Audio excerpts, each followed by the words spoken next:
All good? All right, good evening. Welcome to tonight's meeting. My name is Paula Eat, Mayor of Kingborough. It's a pleasure to welcome all of you to this evening's meeting on Monday the 2nd of February 2026. Welcome to everyone who is in the public gallery. Could you please make sure your mobile phones are switched off or on silent? The time being 5:30pm, I now officially declare this meeting open.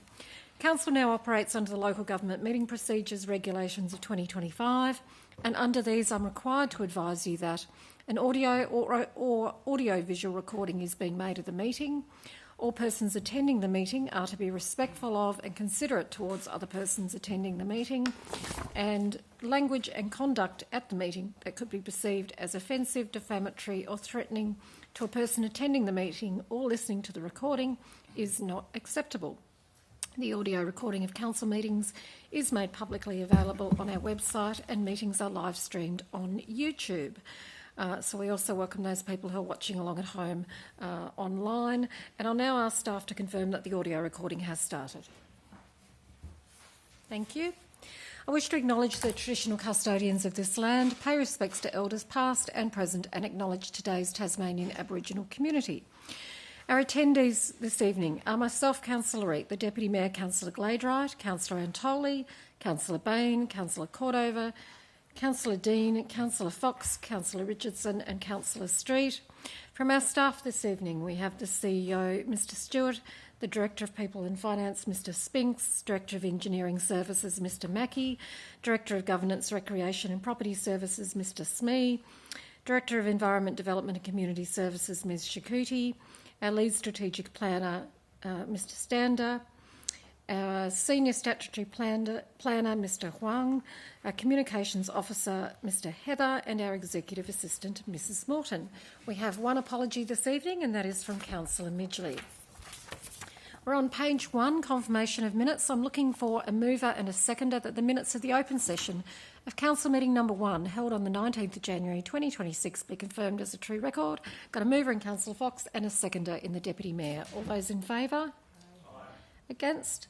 Motion is carried.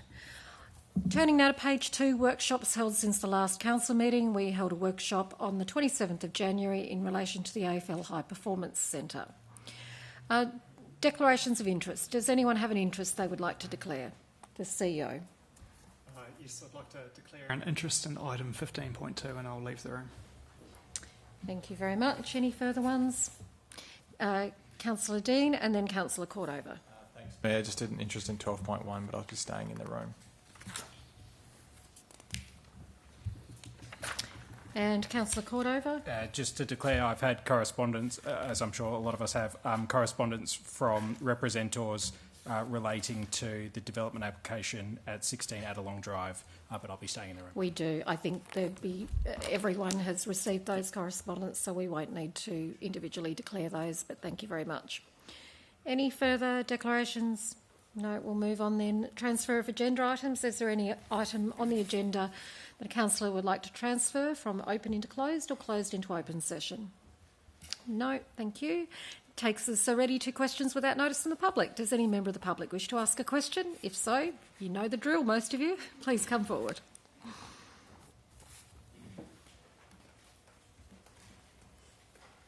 Good evening.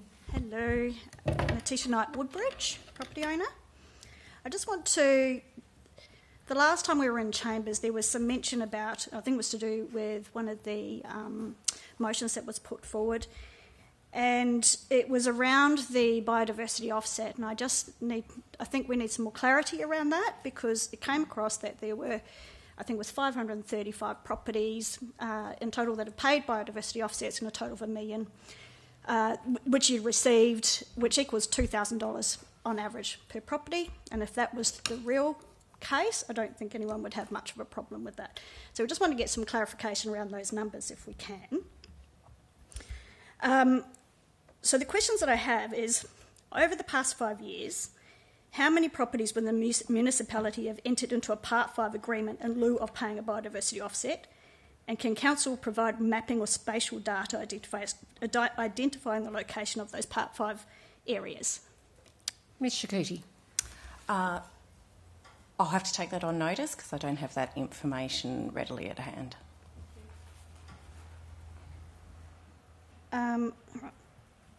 For all those properties that have entered into a Part 5 agreement over the past 5 years, what was the cumulative total value of the biodiversity offsets that were originally calculated or requested prior to the Part 5 agreement being accepted? I suspect that the answer will be she will take that on notice, correct? We'll add to that in that generally paying a financial offset is the last tier of the hierarchy for offsetting. So it's not that an amount is calculated or a Part 5 agreement. So it's unlikely that we will have that information, but I will take it on notice to clarify. And over the past 5 years, how many development applications remained undetermined or significantly delayed where the applicant has not agreed to either pay a biodiversity offset or voluntarily enter into a Part 5 agreement? Ms Shakuti. I'll have to take that on notice. Thank you. Any further questions on notice, please come forward. Hi, Tamika Adkins, Oyster Cove. I also have some Part 5 agreement questions. So, is the requirement to pay a biodiversity offset mandated by legislation, or is it applied at the discretion of council officers? Ms Shakuti. It is, the head of power for that is under the Land Use Planning and Approvals Act and the planning scheme. There is also provision for offsetting to meet in the new incoming scheme as well. And then Kingborough Council's offset policy is how we consider those offsets when triggered by the scheme. So what guidelines or thresholds are used to ensure consistency between those applicants? Ms Shakuti. That is outlined in our offset policy, which is available on our website. But I can say that policy has undergone technical review and aligns with, and I apologise, I can't remember the name of the guidelines, but it's a Tasmanian or regional guidelines for offsetting, and it has also been reviewed by the state government as well. So does that mean that council set the figure, not necessarily the item, but the figure that an applicant would pay? It is determined in the policy. I believe that was set by council, but in reference to standard or other values that other offset policies or guidelines within the state would set. And just finally, so how does council ensure that two landowners clearing similar areas do not receive materially different offset requirements? Ms Shakuti. By applying the guidelines in the policy, and if they are paying financial offset, that is actually determined by the type of vegetation that they're clearing, so the type of tree and community and the area, and then the ratios that are set out in the policy.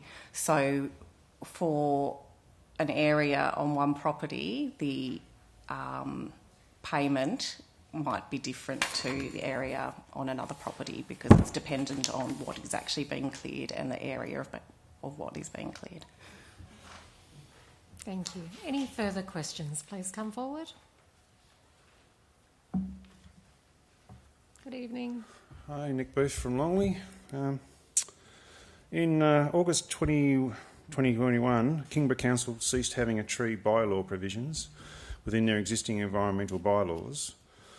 On July 2022, Council passed a resolution by absolute majority of its intention to make trees on a private property a bylaw. On October 2023, the draft finally went out to public consultation. My question is, what was the response to the consultation and where is that information available? Ms Shakuti. That's a good question. I believe it was made available. I'd have to take that on notice. The response, again, from my recollection, was that the majority, I can't remember the exact division, was for the bylaw. And I do believe it has been circulated, and I will have to find out where and how. I believe that currently the bylaw is still in the process of needing final approval. My question is, what is the council's intentions with the bylaw and in its relation to the proposed planning scheme? Ms Shakuti. No, CEO. I'll answer that question. So the bylaw was subject to a motion that was brought up through the AGM, and council staff are working on a response to come back to council to formally address that motion. So it will be subject of a further conversation around this table in the coming weeks. In 2022, Councillor Gideon Gordover pushed the tree bylaw and used the response from a few hundred responses to get the unanimous vote from councillors as a sign of an indication that the majority of ratepayers wanted the bylaw. My question is it normal for council to base a decision using the results from a small number of submissions, particularly from a targeted survey or audience, to justify decisions that may not represent the broader community's views, such as the rural community and those who are directly affected by these laws' application? Ms Shakuti. Thank you. My understanding of the engagement and consultation that was undertaken is that it was undertaken in a similar manner to how we undertake consultation for other policies and bylaws, etc. So, yes, it will form part of the decision making, but it is then for the councillors in the chamber to make their decisions. Well, without that previous information for the consultation, I can't really make a comment on that one either. Thank you. Thank you. Any further questions? Please come forward.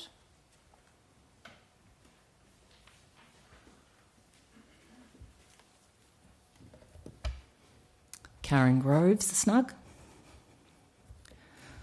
As part of the draft LPS process, the Council Planning Authority completed a non-compulsory 40-page S35G statement.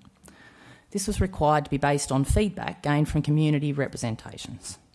Only 4 representations were cited, one of which was Council's own, and none of which asked for the planner's proposed extension of environmental controls. Not one recommendation to the TPC alluded to the wicked problem of applying the LCZ or RLZ to existing environmental or rural living zones. Creation of another zone maybe, or bigger RLZ lot sizes, despite this being a consistent concern in representations. My question is to the councillors: how did councillors pass this S35G statement, 40 pages of recommendations based on 4 representations, and miss the chance to mention or suggest remedy for the zoning challenges mentioned in the remaining 616 representations? Do you want to do that? Oh, Ms Shakuti.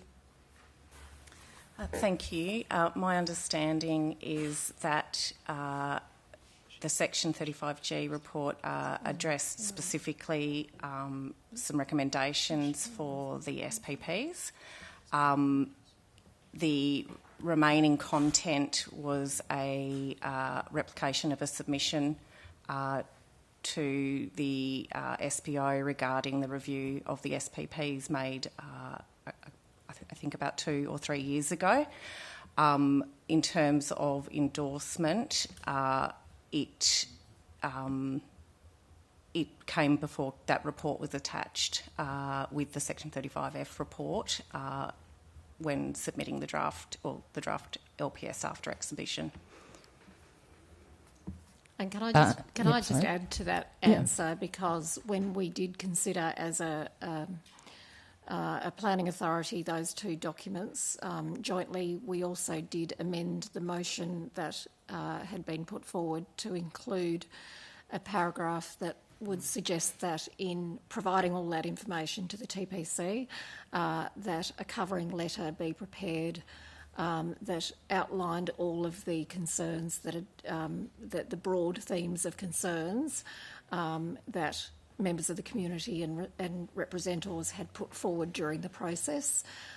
So that was an amendment put on the floor of the chamber to the recommendation, and we did do that subsequently to what was submitted.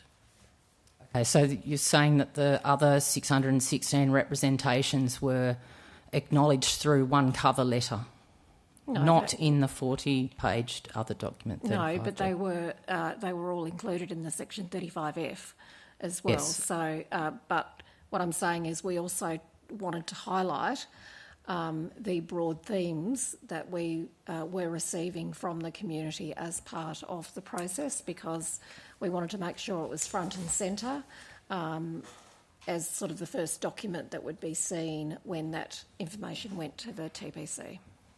Though they both submitted the same day to councillors, is that, just to clarify? The 35F report and the 35G statement were submitted.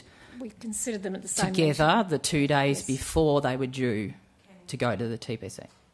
Ms. Shakouti. I suggest we take this on notice to ensure that we get a accurate response to you so that we can review the timelines. Exactly when they were considered, whether that was the same day or different. My recollection was we had them on the same agenda, both the 35F and 35G, because I remember them being on there, but we'll double-check that. Thank you. Just a little change. I'm just trying to understand how these things work. There are many benefits we're finding to supporting development in rural and regional areas, and ways we could also limit that sustainably or keep it sustainable. So, for example, if we move to rural living zones, some homeowners are going to still be limited by their lot size, their access, their services, their building requirements, overlays, cleared building envelopes, their money, time, effort. This would spread out new dwellings across regional areas of the municipality, and it provides individuals to care for a range then of environmental and natural features while reducing pressure on existing infrastructure, as opposed to developments that are in built-up areas that provide, for example, like large traffic volumes that would enter the Channel Highway at one place. These sorts of things are spread out. So it's arguably a credible and sustainable way to provide low-density dwellings. I'm interested in whether Kingborough Council will be supporting this kind of development by recommending allowances for rural development and building be extended in the next Strellis through feedback that is due this month. Do you want to stay, Adrian? No, you? Yep, the CEO. Thank you. Council hasn't determined what a submission on the Strellis will be yet, so that's still to be determined what Council's position is that we may put in a submission to the document under consideration at the moment. And a final question? Yeah, the last question is similar. You might need to check this one too. So are there other ways that Council could propose to support rural and regional development through recommendation to the Strellis? For example, not just housing supply, but service delivery, infrastructure, transport, access to employment, aged care services and education, and providing those in those places for those that are outside, let's say, satellite or major cities and towns in Kingborough. Oh, Mr. Stander. What other ways might you support those? Mr. Stander. I have to get used to the fact that I don't have to say through the chair. No, you don't. Yeah. Thank you for that question. Look, and I'll most probably touch on your previous question as well. I think there's different ways to approach planning and strategic planning. The Southern Tasmania Regional Strategy's got, I guess, an approach to allow a lot of densification to happen around the major centres, but it also allows for rural development to occur and densification in those areas. If you listened in on some of the LPS hearings, Council did actually propose densification in some of the rural living areas, which the Commission is still considering. One of the things that was brought up in the discussions is that Council need to undertake some strategic work, basically to look at areas where we can promote some of that growth, and so some of those areas do have challenges. So we recognise that. So I guess the simple answer is there is the ability to do that through regional planning, but also at local planning. The only challenge is our local planning can't go against the regional planning. So that's when I speak to people on a daily basis, I advocate for people to make a submission on the review of the Southern Tasmania Regional Land Use Strategy that's out for exhibition at the moment, because that is the ground and the underlying work that will inform everything else that we do. So it's extremely important for people to get their heads around that and to make a submission. Clarifying, they've got to the 22nd of February to do that. Is that right? I have to double check that, but yes, it's later this month. It's 20 days to get your head around that document. Yep. Thank you. Any further questions? Right, we'll move on then. We are now at questions on notice from the public, still on page 2. We had a number of questions.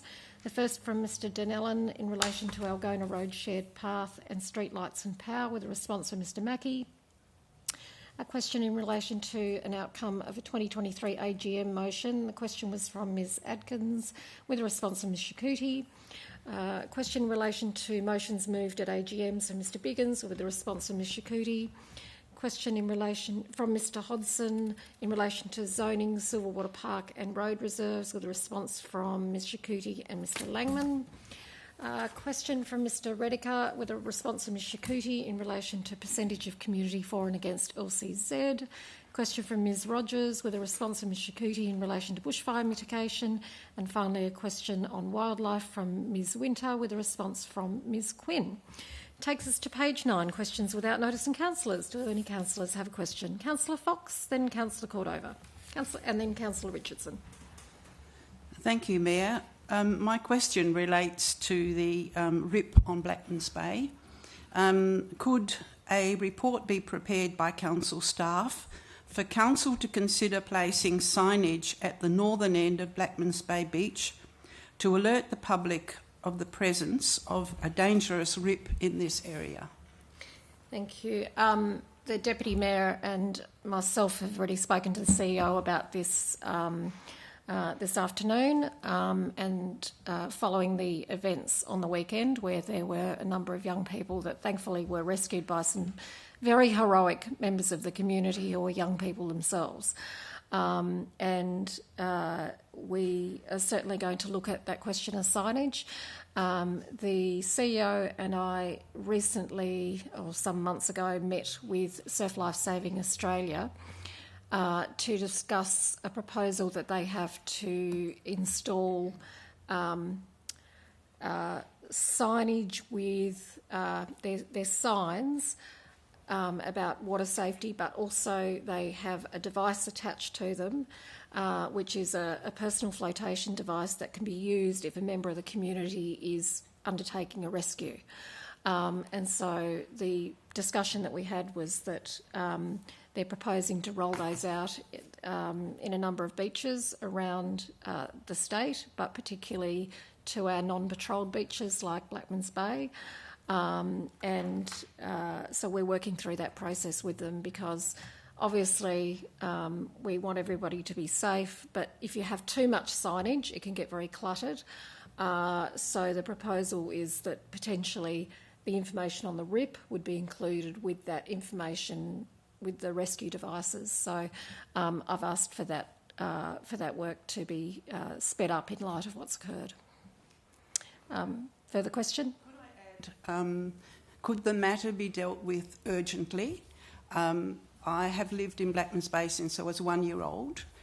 People have drowned in that area.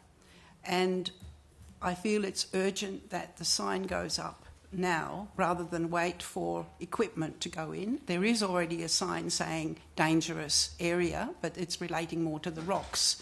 But the word RIP needs to be put up perhaps on that sign immediately, because I think the trouble is children go and play in the sheltered area because there's a nice picnic area, a shelter. The parents aren't aware of what the dangers are.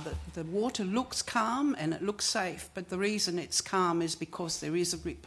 And close to there are big waves, so the children avoid the big waves. So it's an accident waiting to happen, and it'll happen again within a few weeks. Yep. Thank you. I'll just ask the CEO if you'd like to add anything to that. Not a lot further context to what you've already said, Mayor, but we will absolutely look at this in a prompt manner. Thank you. Next I had Councillor Cordova and then Councillor Richardson. Thank you, Mayor. Two questions. The first one relates to illegal vegetation removals. I'm interested to get a bit of information around how many cases of illegal vegetation removal in Kingborough have been reported of late, and how many of those cases have been resolved. More broadly, are there any discernible trends? For example, are reports of illegal vegetation removals increasing or decreasing over time? Ms Shakuti. Thank you. I don't have that information on hand. We certainly do have community members report potential unauthorised clearing, and other ways that we may become aware is when it has occurred on a property and then a new application comes in for that property and shows the clearing that we don't have the records for as well. So I'll take that on notice to give accurate information. Councillor Cordova. Thank you. Second question relates to dark sky reserve status, or I guess stargazing tourism. Some people may have noticed that on the 28th of January in the Mercury it was reported that the Southern Midlands Council might be seeking to obtain dark sky reserve status to encourage stargazing tourism, and Australia has several officially designated sites for that. My question is, so South Bruny Island has remote beaches with many secluded spots to enjoy the incredible night sky. Has the and also the Local Government Association of Tasmania recently endorsed a resolution to lobby the state government to establish statewide dark sky planning guidelines, and the tourism body Destination Southern Tasmania is pursuing the highest level of dark sky certification for the TWA, the Wilderness World Heritage Area. My question, as it relates to Bruny Island, is has the Kingborough Council looked into obtaining dark sky certification, dark sky reserve status to encourage that kind of tourism to Bruny? Ms Shakuti. To my knowledge, not recently. I believe it was looked at some time ago. It is not something we're actively reviewing or pursuing at the moment. If we were to, it would have to be in consideration with our other environmental management priorities we have. Councillor Cordova. Thank you, Mayor. Just a quick follow-up to that relating to Kingborough Council's engagement in the tourism space. So obviously I'm mentioning specifically astrotourism here, but more broadly, is the council engaged in promoting tourism? Like I remember that previously we used to actually fund tourism promotions and things like that to the tune of, I think, maybe $20,000 or something like that. Is that budgeted for any more, or is that on Kingborough Council's horizon to support tourism more directly than, like, financially? Ms Shakuti. I believe it's still being funded. Is it to Tourism South? No, CEO. Sorry, thank you. Council financially contributes to Destination Southern Tasmania. Beyond that, I'm not aware of any separate line items that we have to fund tourism ventures. Next I have Councillor Richardson. Thank you, Mayor. So my question relates to a country road or a rural road, I guess, in Snug. The Sprouse Road, which is a rather steep dirt road, steep and narrow. There's been a couple of development applications been approved for up that road recently, increasing the road traffic from 4 properties to 6, which, small numbers but significant increase. So the question was around what requirements do we have for the construction phase on a narrow road? And the second question is, are there any plans in place to upgrade, widen and generally fix up Sprouse Road? Mr Mackie. I can take the second part of that question. I think given it's a minor rural road with only a small amount of dwellings, I think it's very unlikely that it would warrant any upgrade. Though we'll take it on notice and give a more fulsome response. In terms of controls, not to my knowledge, is there any requirement for controls on the road during the construction phase? Thank you. Further questions? Councillor Antoli. Thanks, Mayor. I have two questions. The first is regarding cat management. A resident has been contacting me on behalf of a range of residents who live around the Algona Reserve, particularly properties that border the reserve in Sonnet Drive, and it has to do with ongoing allegations of roaming domestic cats into the reserve and the neighbouring yards. They are perceiving an impact on the bird life. They've talked about a noticeable reduction in certain bird species over the past few months. They approached council and allegedly received advice that the staff member who previously was responsible for setting cat traps has retired, and no staff member has been identified to replace that person, which they felt was, in their view, not good enough. And they're concerned that the current resourcing limits council's ability to respond through trapping or enforcement. The residents have suggested some potential responses. I'm not sure all of which are very manageable. A letterbox drop reminding cat owners of their responsibilities. We have an issue with that with our particular street in Dayspring Drive in Margate, with cat owners who are letting their cats roam around, and that killed one of my daughter's guinea pigs, which brought grief into the Antoli family.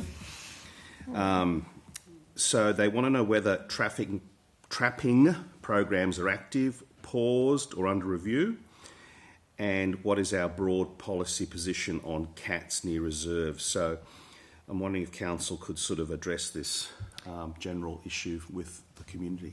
Cat management is my favourite topic, as you know, but I'll ask Ms Shakuti. I've approached you, Mayor, not me. I don't even like cats. And I'm sorry for your daughter's guinea pig loss. That's not nice.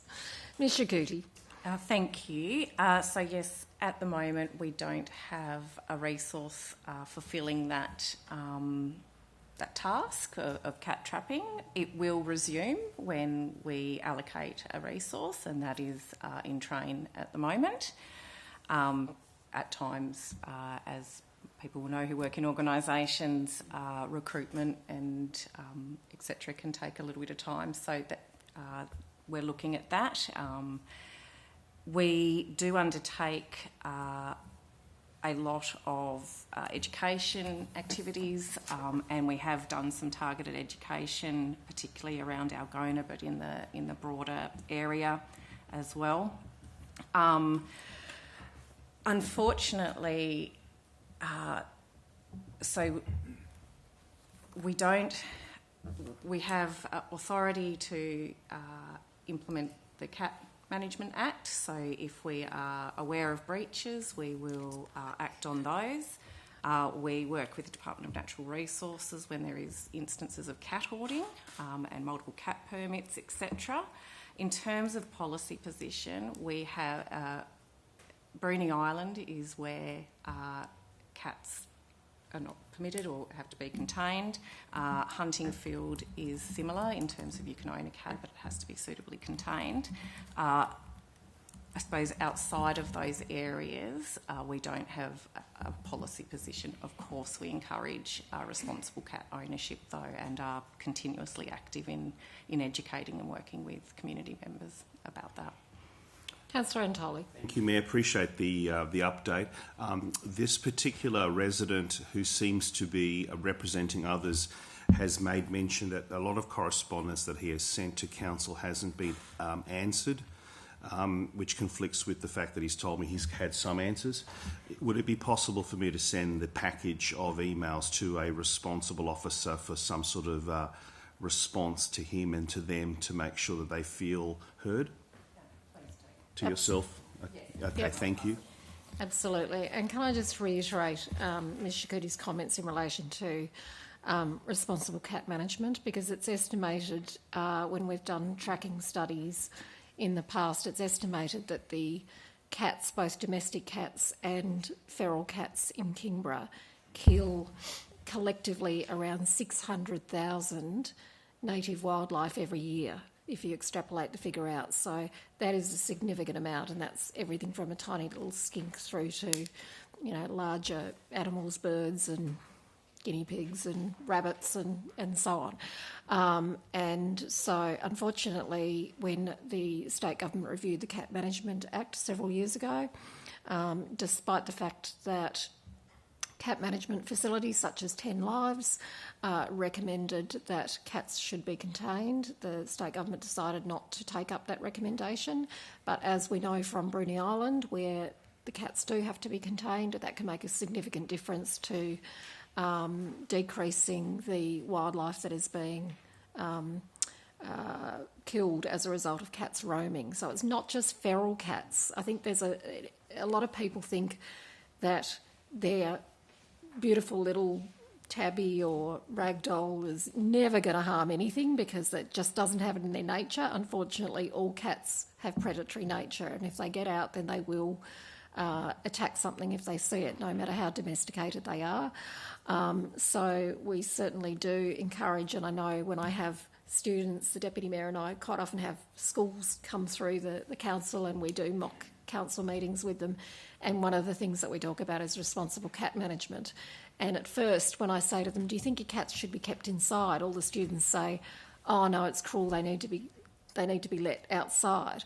And when you start to educate them about, why should they stay inside? It's for their own safety as well, so they don't get run over or stolen. I've in the past, before I used to contain my cats, I've had cats both run over and I've had cats that have been stolen by other people. So we really do want to get that message out very clearly to people that it's not mandatory in most areas, but we do encourage people to keep their cats inside safe, and they can adapt to being fully inside. And there are lots of things that people can do to modify parts of their homes to allow them to still have cat runs and a whole range of things. So, yeah, I'll stop talking about cats now. Councillor Antolio, another question. Thank you for the thorough response. I have a totally different question. This is regarding the Sherwood Park car park. Now, I have been corresponding with council officers on that, and I'm very grateful for the responses.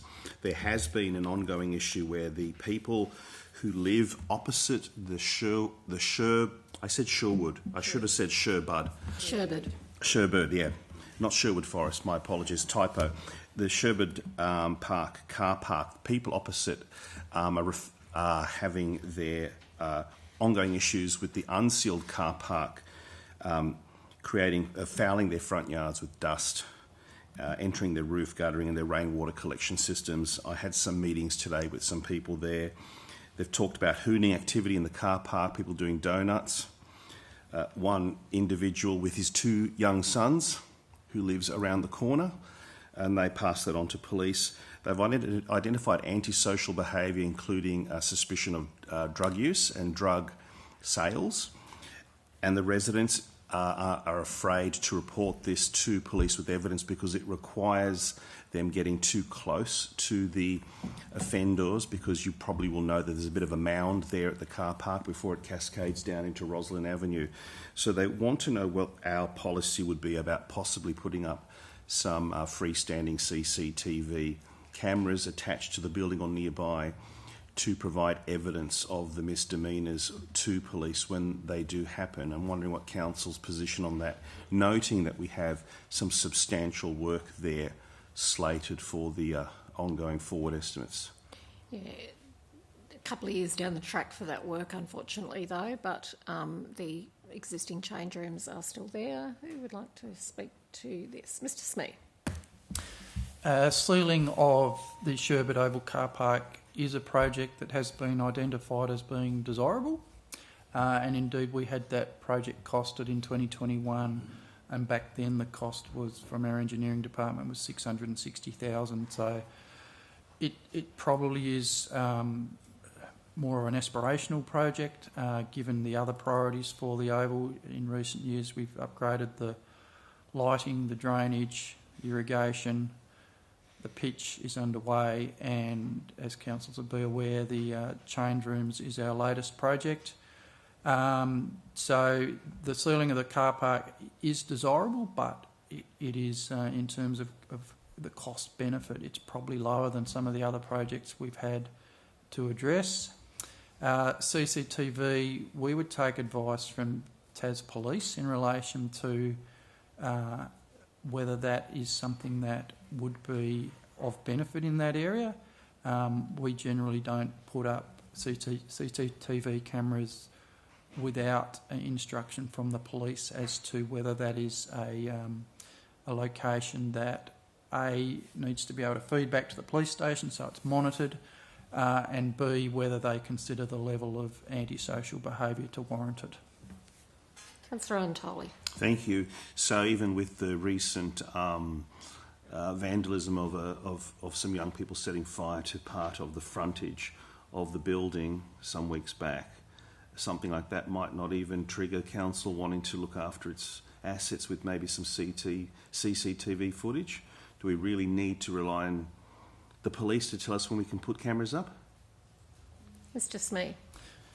Given that the feed and monitoring goes to the police, it's not something we would do in isolation to them. Councillor Antoli. Thank you. So could you clarify what you mean by the feed and the monitoring? So cameras that record information, and if there's an incident, you can just go back to see it. Does that need to be as full-blown a solution as what you're mentioning, or do you have something else in mind? Mr. Smee. There are issues around the retrieval of the data that's stored by those cameras, and the position of the police is that their very strong preference is to have a feedback to the police station rather than these individual data recorders that you then have to go and view the tape. Councillor Antoli. Thank you. So they're wanting access to a more centralised solution. Is that okay? That's their preferred method. Okay. And so you may be aware, Councillor Antoli, that the majority of our cameras, and I can't remember the figure, I think it's around 60 or 70 cameras that we have CCTV throughout the municipality at the moment. And we've done significant work over the last 2 years of bringing a lot of those back onto line. They were outdated, needed to be upgraded. They've been brought back onto line, and all of those cameras now feed directly into the police station. So in the event of an incident, they can go and view it straight away, or if somebody loses something or reports an incident at, say, Kingston Park, the police can view that. Previously, some of the devices that we had around the place, the information was just stored on like a hard drive, and in the event of something happening and them needing to access it, it was a bit more problematic. So a number of years ago now, we went through a bit of an MOU with police about how, you know, the cameras would be, I guess, maintained by us in a working order, but also making sure that they were letting us know if there were issues with them, because we don't see if they're down because the feed is across the road there at the police station. Thank you very much for the answers. Thank you. Any further questions? No, we'll keep going. That takes us to page 9, questions on notice from councillors. There were no questions on notice. Open session of council now adjourns at 6:13 p.m, and that means that the Planning Authority commences at 6:13 p.m. We're on page 10. We've got PSA 2025-1, proposed amendment to the Kingborough Interim Planning Scheme 2015, site-specific qualification, additional discretionary uses, and DA 2025-164, development application for a medical centre at 124 Channel Highway, Taroona, with a recommendation on page 21. And I'm looking for a mover and a seconder, please. I've got a mover in the Deputy Mayor and a seconder in Councillor Cordover. The Deputy Mayor. Thank you. So the purpose of this report is to consider the representations in regards to the proposed amendment to the scheme, allowing for the new medical centre. I note that we're not the final decision makers on this. This is being sent off to the TPC and there will be hearings regarding this one. There are 7 representations in total. The main things that were raised were impacts on amenity and the suitability of a non-residential use in a low-density residential area. I just wonder strategically, though, if this is a good outcome for this community. I noticed that this property is currently for sale, and it is for sale as an approved medical centre, which is a little bit cheeky because it's not yet approved. But it just makes me wonder, the proponent then hasn't... Can you talk me through what happens if they can't secure doctors and then this has gone through and it is now a medical centre? What happens then? Mr. Stander? Yep. Thank you. Good question. I had a phone call this afternoon from somebody in the community that's asked the same question. Look, I think if the applicant walks away from this proposal, somebody owns the land, so the site-specific qualification that council is supporting and that will ultimately be decided by the commission will stay with the land. So if the land gets sold to somebody else, they have a variety of options available under that site-specific qualification, but also under the new Tasmanian planning scheme. One of the questions that I got this afternoon, so I'm going to be cheeky and add to that, was a lot of people ask me, so if it's not for medical centre, what's the pathway for a landowner or the new owner of that site to go through to get something else on the site, like food services and so forth? It will be a separate application that would be subject to notification. People will have the opportunity to provide input on that. Things like noise and traffic issues are things that would be considered as part of that development. So it would be specific for that development. If this approval goes through, in a nutshell, and it's approved as medical centre, whoever owns the land and they get a tenant will have to operate it in accordance with the permit. Okay. Deputy Mayor. Well, I guess we handball this over to the TPC and the representatives can make their case and we'll see what happens. Any further discussion? Councillor Dean. Thank you, Mayor. Some questions. When this initially went through back in December, can I just clarify, was this the original planned proposal for it to be held at a hearing? Mr. Stander. All planning scheme amendments go through a process where council first initiated. It goes on public exhibition. The community gets opportunity to provide comment. Then it comes back to council, and yes, then the commission makes the final decision. So there's always opportunity with planning scheme amendments where it's combined with the planning permit to modify some of the permit conditions, and that's a good place for those hearings to nut it out, to understand the issues further, and then to modify the permit. It's been done in the past, so it's not unusual.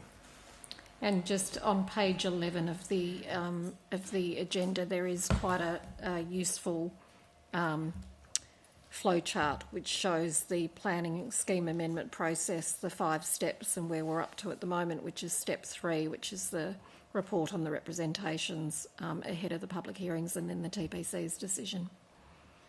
Councillor Dean. Yeah, thank you. And just to follow up on that, I just wanted to make sure that was clear, that we aren't changing or veering from what was originally planned. And just a follow-up question. When, in 2024, we approved a DA for what essentially was a renovation of the site, an upgrade to the deck, the car park, etc., there was a specific condition in that relating to the use of the deck, in that it must be used for access to and from the facility and not to be used as social gatherings, etc. Now, the Deputy Mayor has referred to the advertisement by the estate agent for the site. Now, I do note that they actually have pointed out that this is currently going through a planning amendment process. They haven't said necessarily that this has been approved, but the one thing that I take issue with is that they have outlined that there is a generous deck that can be used for a versatile range of uses, and given that we had put in a condition in the permit back in 2024, my question relates to that because I know that that was originally agreed to by the applicant because it was raised by residents in terms of use. So I just want to ask whether that is going to be still applicable, and if not, whether it can be something that can be considered, or that we can make sure that is at least considered by the TPC during that hearing. Mr. Stando. Thank you for that question. Yes, and one of the representatives actually picked up on that issue as well. The permit that council issued before was in relation to a different use. This is a new use. They didn't specify that they want to use this deck area for anything other than associated with the medical centre. Given that it is such a significant structure, and the fact that we've got representations around that deck area, you will note in my report and recommendation I've highlighted that it is a matter that I would like to discuss with the representative and the applicant to see if there's a way that we could address that through the conditions. But because there's a bit of uncertainty, and also given the fact that the land is up for sale, it is quite challenging. So I think the best approach is sit around the table and work out what that area will be utilised. It's been assessed through council's previous report as just an addition to the medical centre, nothing other than that. I guess it also goes back to the comment that I made earlier. If in future they want to change that and change it into a food services restaurant and so forth, then it will take on a totally different dynamic, and that is something that will need to be tested through the planning scheme, but also with the adjoining neighbours. Councillor Dean. Yeah, thank you to the council staff for just clarifying that last point that was just made. I think I would hope provides some reassurance to the community that this will need to come before us again if there is a change of use, and given that this isn't the final decision, that it will be before TPC with a holistic discussion between applicant and representatives, noting as well that the applicant themselves in their submission aren't quite happy, but I understand that in the interest of compromise that I think the recommendation is sensible, and I'm happy to support as it reads now. Thank you, Mayor. Thank you, Councillor Dean. Any further discussion? No? Deputy Mayor, did you want to sum up? No? I will put the recommendation then, moved by the Deputy Mayor and seconded by Councillor Cordova. All those in favour? Aye. Against? The motion is carried unanimously.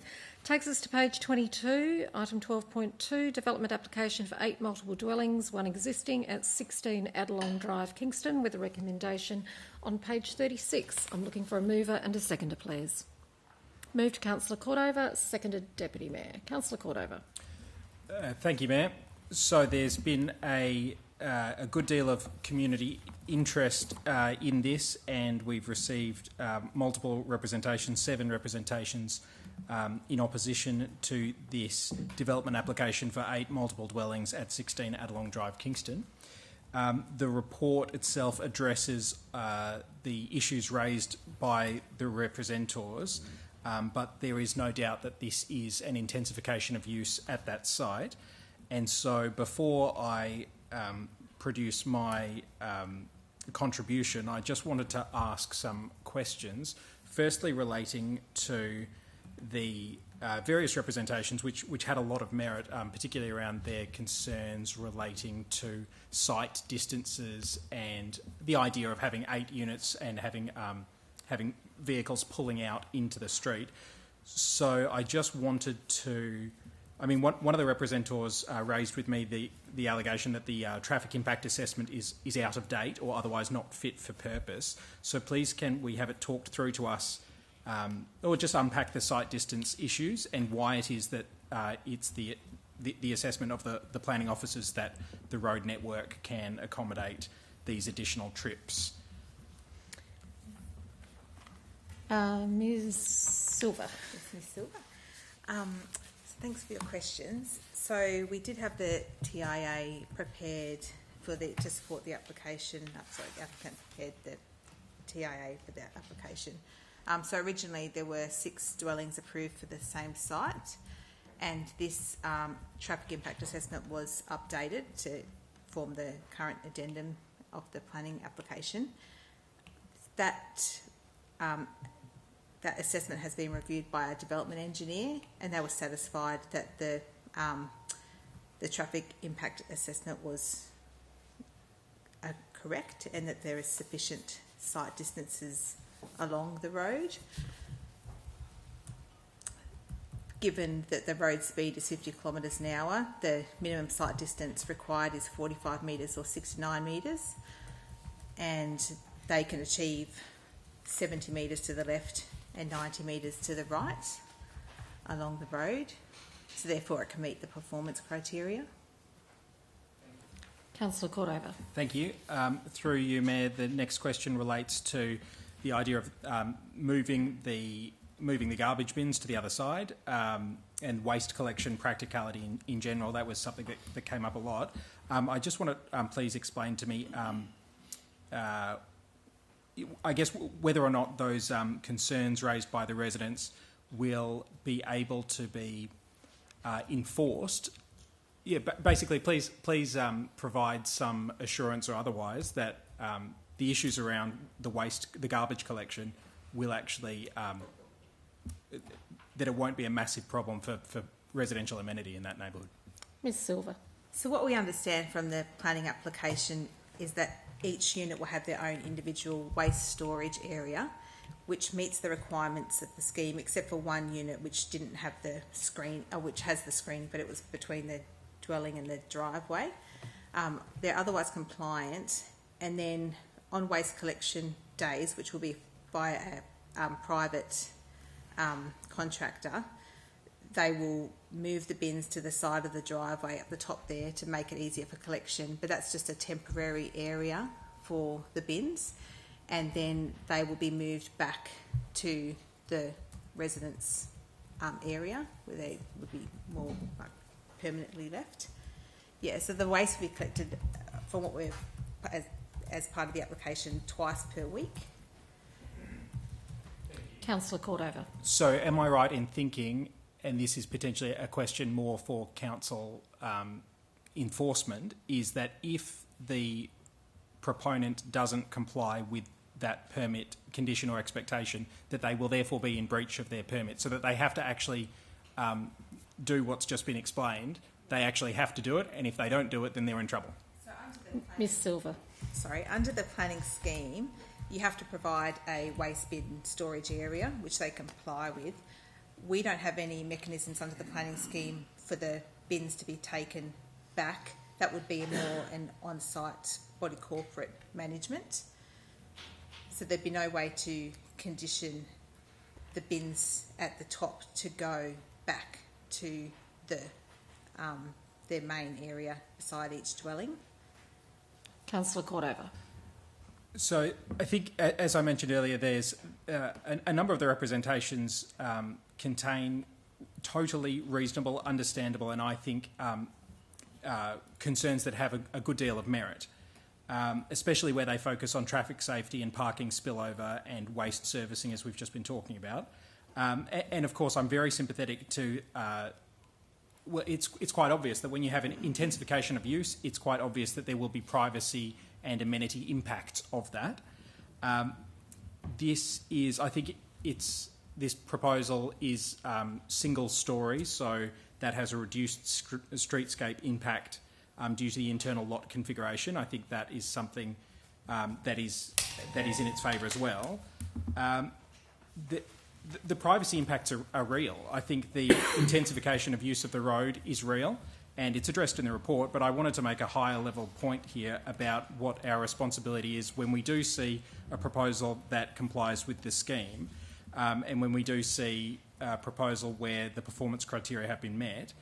I wanted to make it very clear that where the representations mention things like the impact on property values and things like that, that really isn't an assessable quality.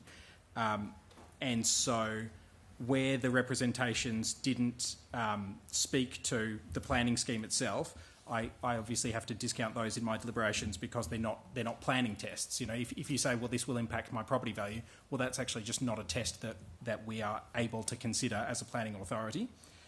They sit outside the planning framework. Broadly, the intensification of use at this site is appropriate because it does align with the zoning. This area is close to schools and shops and medical it is an area that in the Southern Tasmanian Regional Land Use Strategy, we talk about these areas as requiring higher density. If it is a choice between strategic planning or causing the demand for housing to spread further out into greenfields developments that then gobble up more arable land or gobble up more area that is important for habitat and conservation preservation, then obviously it's, to me, although I'm hugely sympathetic to the neighbours who are going to be affected by this development, the reality is that good planning requires intensification of use in these areas that have a good deal of infrastructure, and it requires higher density in areas close to our central business district. So I am hugely sympathetic to the neighbours, and I know that there will be 7 households that will be upset by the decision that I'm making to support this application. But there will also, on the other side of that, be 8 or more people who will move into this area through that intensification, and it is for those people and those people who are trying to find a place to live in Kingborough that I am willing to support this intensification of use. So I don't want to discount or discredit in any way the very real impact on the lived experience of the people who are the neighbours of this development, but the reality is that intensification of use and higher density in this area is not only appropriate within the planning scheme, but I think it is also to be encouraged. So that's why I'll be supporting it. Thanks. Thank you, Councillor Cordova. Further discussions, questions? Councillor Bain. Thank you, Mayor. Just have a few follow-up questions which have come from some of the neighbouring residents. The first one's to do with the residential density for multiple dwellings.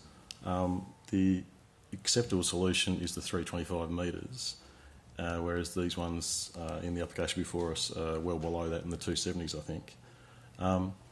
And the comment that was made from a lot of the neighbours is if you look out along Drive, you don't see any properties which are sort of this density. So when it comes to the performance criteria, I guess the question is how far beyond that do we look to make it an acceptable solution? Ms Silver. There's no written distance, but the general consensus is it'd be around 100 metres from the site is what we normally look at from a planning perspective. So while the character along Adelong is the general residential and the larger lots, the site directly adjoining with the aged care and the 2 units, so I'm not sure of the road close by within 100 metres have that higher density, so it's difficult to argue that the proposal is not in character with the area because of those 2 sites and therefore can meet the performance criteria. Councillor Bain. Thank you. And just following up with one of Councillor Cordo's points, the vehicle movement was a big issue for a lot of the residents who believe that there is already some issues on the corner there with sight lines and trying to get out of their driveway safely and the buses that go to and fro. So we've heard that the traffic assessment has cleared all that. So if that was to continue to be an issue, is that something for the residents to raise outside of this planning application, I guess is my question. Ms Silver. So we've discussed this internally. While there's no scope under the existing planning application, there may be other scopes through a council mechanism which would need to be discussed further. Councillor Bain. Oh, sorry, Ms Shakuti. Can add to that, if residents or community members felt that after the development is complete, still had the same concerns, it could be sent through to council and could be reviewed by our road engineers if that was still to be an ongoing concern. However, noting that the traffic impact assessment doesn't assess it, that it will be. Councillor Bain. Thank you, Mayor. Just 2 final questions. There's quite a few trees to be removed along one of the fence lines, and just double checking the assessment's been done and none of those trees are significant or protected. Mr. Huang. Thank you, Mayor. I can confirm no notable trees with high conservation value will be removed. Thank you. Councillor Bain. Thank you. And just finally, the report mentions a previous easement which went down the side of one of the fences. I think it was transferred to the developer some time ago. Just confirming there is no infrastructure that sits underneath those easements currently. Mr. Huang. I can confirm the previous easement has been already removed, and I actually just before the meeting I also just downloaded the latest folio plan. It also shows it has been already removed directly. Thank you. Councillor Bain. No, that's all my questions. Thank you, Mayor. Councillor Antoli. Thank you, Mayor. I'd like to thank the council staff. They've done a great job, I think, of responding to the very legitimate concerns. And while we didn't see a fundamental redesign or refusal to trigger, there have been some issues that have been taken into account that have resulted in a translation of conditions or clarifications. The waste management issue, so, condition that has imposed for private collection, very important. The landscaping and boundary treatment, well, some provision has been made around some sensitive interfaces there, so that's well done. So can I ask, when an individual, forgive my ignorance, when an individual writes in, does their representation receive a tailored response, or is it done through the report itself because we've put into the report their concerns in groups? Who would like to answer that? Ms. Silver? So we look at each individual representation. We don't respond to each individual person, so we'd consolidate the issues and provide a response into the report. Sometimes, if something needs to be teased out a bit further, we will contact the representor to understand their concerns and to refine the report response. But it's basically a general response to the concerns that are raised, because they're often the same, like very similar in terms of amenity or noise or privacy. So they're grouped within the report according to the themes. Yeah. And just to add to that, of course, we all, as councillors, we all have access to each of the individual representations that are made through the shared drive that we're able to access those files.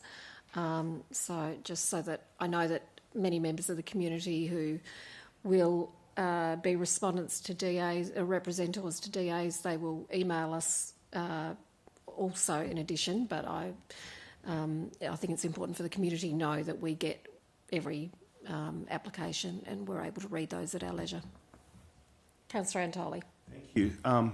Just nothing to do with the planning team, more in terms of how do we best handle this. Is that normal for a representative not to receive some sort of a response apart from a cursory acknowledgement?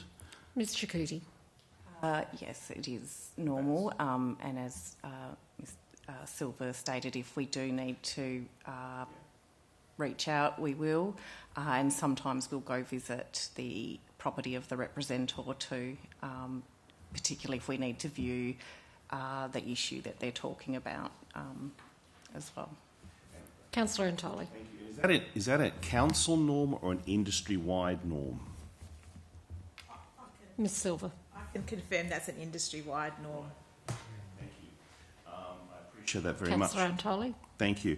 I have one other question, if I can just have a look. So there was also concerns about the impact of a high-density development with the local community, but we understand from your report that it's really going to be, and they're small. These are small dwellings, so we're talking about maybe singles, maybe just a couple, older people, downsizes, that sort of a thing. So I'm assuming we're not really talking about families of 6 with children running around, that sort of a thing. So we've made that very clear, and I think you've sort of helped allay that fear in the report. And I just wanted to pass on, I thought you did a good job of answering the representations. As a councillor, I tend to go straight to, after reading the cursory information at the front, I go straight to the representations, because that's where the gossip is.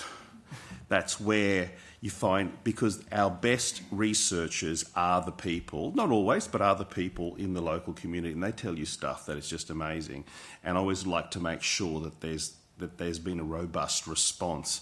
I suppose what's sad is that the representors can't get educated on the journey with us and get their own response, but if that's an industry norm, that's certainly not a planet I feel like lifting on my own, so appreciate that. I'll be voting in favour. Any further discussion? Councillor Street. Thank you, Mayor.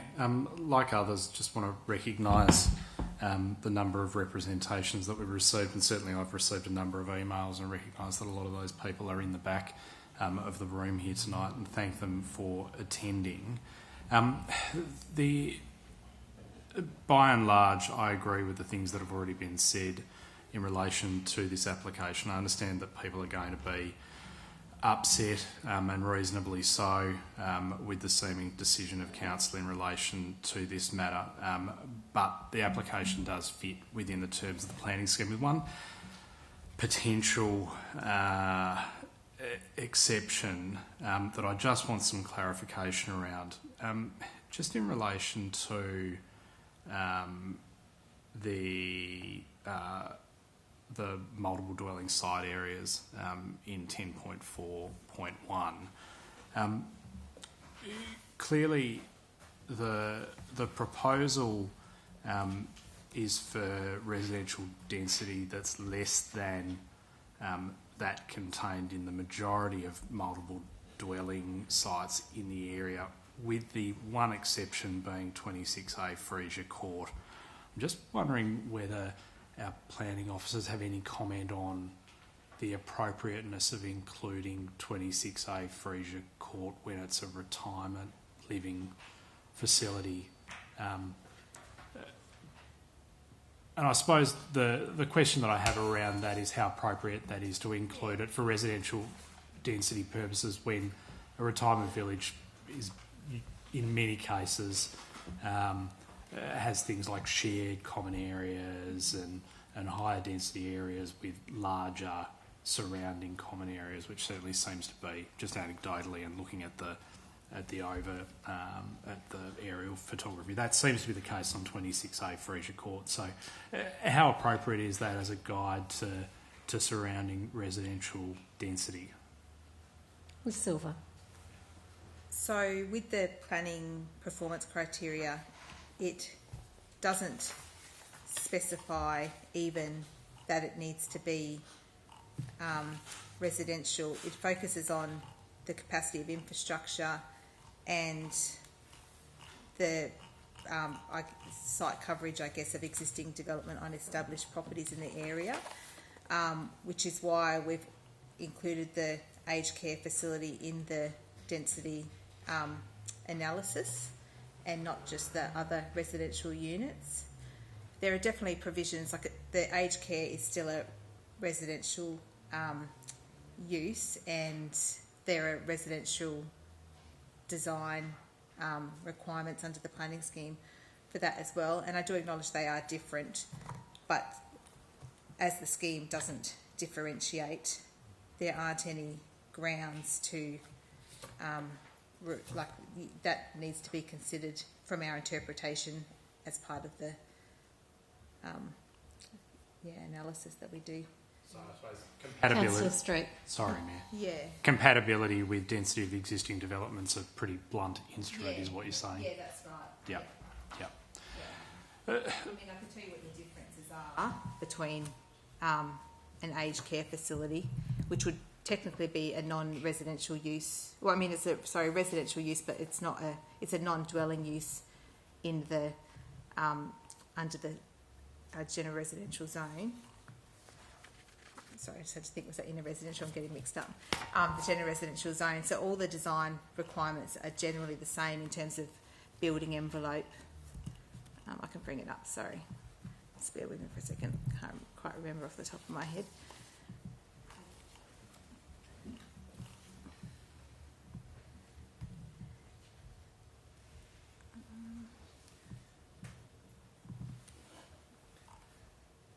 But generally it's a non-dwelling residential use in the zone.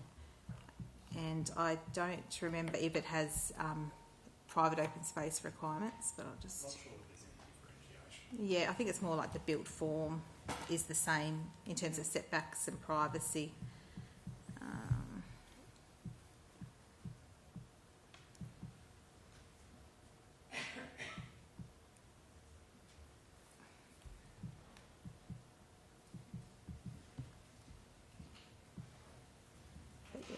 There's no differentiation.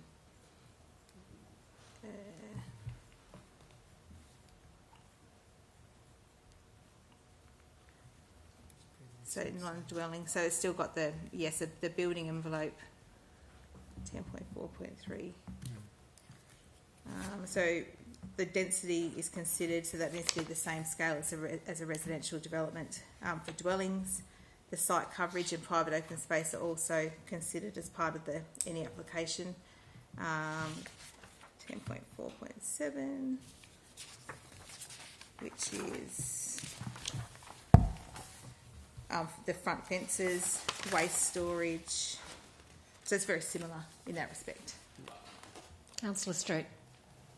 So thank you for the answer to the question. I suppose I recognise what's being said here in that really we're stuck with the scheme as it is and the assessment as it is, which is a pretty blunt instrument. The concern that I've got from, and there's nothing that we can do about this that needs to be understood, is that with the scheme being the way that it is, you can end up assessing an aged care or a retirement village application which has a very high density and being satisfied that that fits within the surrounding area because of all of the things that come with retirement living or aged care being large common areas and large areas of open space, and then having that thrown back at you on a subsequent application in the nearby area for a high density residential application and being pointed back to the decision that you'd made previously and there not really being anything that you can do about that because you're being asked to assess density generally rather than density in context, I suppose, is the best way of putting that. But we are stuck with the scheme as it is. And I'm satisfied that the application meets the terms of the scheme as it is. For the people that are disappointed with that fact, I can only apologise. Thank you, Councillor Street. Any further discussion? Just a question that I had that I know has been answered in the report, but just thought it might require some clarification. There was some suggestion by some representatives that we'd advertised this deliberately during the Christmas break when people were on holidays and unavailable. Could you just confirm that we have a statutory requirement in order to meet the timeframes that we're required and what that is, please, Ms. Silver? So we do have a statutory requirement to extend the advertising period. So I think it was another 7 days or so that was added onto the normal 14 days. Is that correct? Was it 7 days? Actually, just given the notification period will be during the Christmas leave, and we also requested the relevant extensions, and the applicant already granted us relevant extensions to just due to council's meeting as well as the Christmas leave. Yeah. Thank you. I didn't want anybody in the community thinking that we had deliberately timed this at a time when people perhaps were focused on other things, but we do have a process that we need to adhere to, and we've extended that time frame with the granting of with the permission of the developer so that it was coming to a meeting now. Look, I understand, and I thank everyone who's made representations in relation to this. I'm very familiar with the area. I used to live quite close to it, and this used to be my regular route that I would travel, and I still do occasionally on the bus. I do have some concerns about what impact there may be in future in relation to traffic, because it is a particularly challenging area to take a bus as it is. And so I suspect in the future we may need to consider whether there need to be any yellow lines on the road in certain points. If there's going to be cars parked on both sides of the street, we could find a situation where buses can't get through. So I think we will only know once the units go ahead. But this is one of the situations, this development, that we find ourselves in many times around this table because of the planning scheme as it stands, and that is that if we are to refuse something, we can only do so on the grounds that it does not meet certain criteria against the planning scheme. And whether we like something or not, unfortunately, can't come into it. And whether we think it's acceptable to have 8 units on that piece of land or not, that's everyone's subjective personal opinion, and we're not allowed, as we sit as a planning authority, we're not able to use those opinions. We have to rely on does it meet the planning scheme or not. If we don't do that, we have to be able to cite reasons within the planning scheme which it does not comply with, and that has to stand up in the tribunal. And if we don't do that, then if it goes to an appeal, you know, if the developer in this case or any other case that's come before us, if we just knock something off because we don't like it or we think that, you know, maybe it doesn't comply when we've been given professional advice against the scheme that it does, then we risk significant sums of money defending that position in the tribunal. And so we do have a duty, as when we sit as a planning authority, to assess this with the advice, that the qualified professional advice that we're given of our staff, because of the complexity of the planning scheme, and none of us around this table are qualified planners. And so we do rely on that advice, and the advice that we have received for this development is that it does comply with the planning scheme, and therefore the recommendation is for it to be approved. So I, like Councillor Street, I appreciate that for the representors that were part of this, that will be disappointing, but that unfortunately is the way under which we are bound to operate as a planning authority. Now, who did move it? Councillor Cordover, you moved it. Did you wish to sum up? Yes, thank you. Briefly, Mayor, thank you to everyone for their contributions, and thank you once again to the representors who made their case so clearly and so passionately. And we've heard tonight that there's a great deal of sympathy for those positions, but the result is well, we'll wait and see. But on the point of deferral, it was raised by a representative that, you know, could we defer this? But we've heard clearly about the statutory timeframes and whether or not a deferral would be possible within statutory timeframes. There's clearly no appetite around this planning authority to do so. And notwithstanding Councillor Street's well-made point that perhaps using the 178 square metres per unit at Frisia Crescent is, you know, one could argue subjectively that it's a poor mirroring of the characteristics of the surrounding area. The reality is that is just one single data point out of the others that were raised. Tonic Hill Court. I drove around the area today again, and I've been around there on my e-scooter many times, and I spent a lot of time at the sports centre, so I know the area well. The area, whether it's Summerlees Road or Kingston View Drive, there is a lot of higher density in that area already. So this is not an uncharacteristic development for that area. And critically, all of the planning signals that we're given from the regional land use strategy, the strategic plan of Kingborough itself, we're constantly saying that the best thing for good planning, for good strategic planning, is to have higher density in areas that are close to good infrastructure.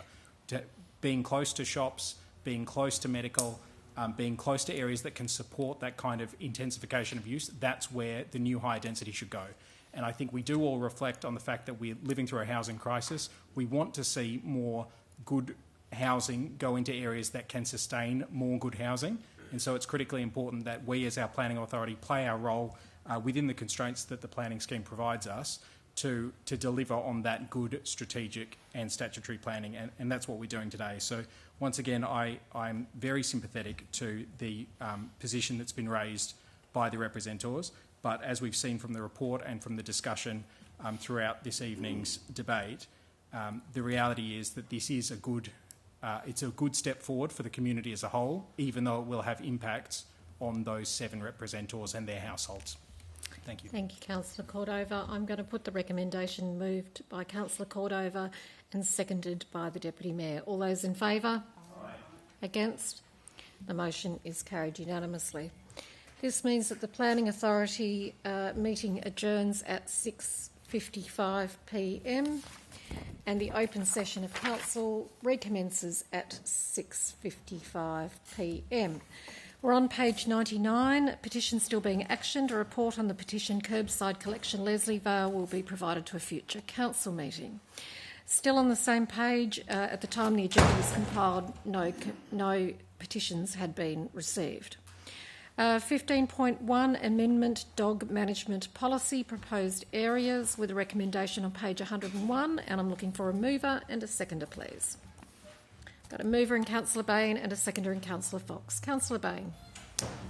Thank you, Mayor. So the purpose of this report is to present the outcomes of the public submissions and consultation regarding the proposed establishment of a dog exercise area at 34 Maddox Road, Kingston, and a dog training area at Drew Point, Margates, and to provide recommendations. So Council received 145 engagement survey submissions and 15 written responses, which is great to see, people having their say. And pleasingly, the overall support for the exercise area was 64%, and for the training area was 60%. So people seem to be generally pleased. There was a few issues which were raised. So I have a couple of questions leading from those. First one is, when it comes to developing the dog exercise area at 34 Maddox Road, will further engagement occur with the surrounding neighbours? Mr. Smee. It's important to note that this is the declaration process under the Dog Control Act. So the development is subject to a development application because there's a change of use. So there will be an advertising process with a further opportunity for people to put in a submission in relation to that process. Yes. Councillor Bain. Great. And another thing which was raised was the parking numbers compared with the current Kingston View Drive. Are they reasonably similar in number? Mr. Smee. Yes, arguably the parking will be better at Maddox Road. There'll be dedicated parking provided through this proposed development, whereas the one at Kingston View Drive is just on-street parking at the moment. Councillor Bain. Thank you.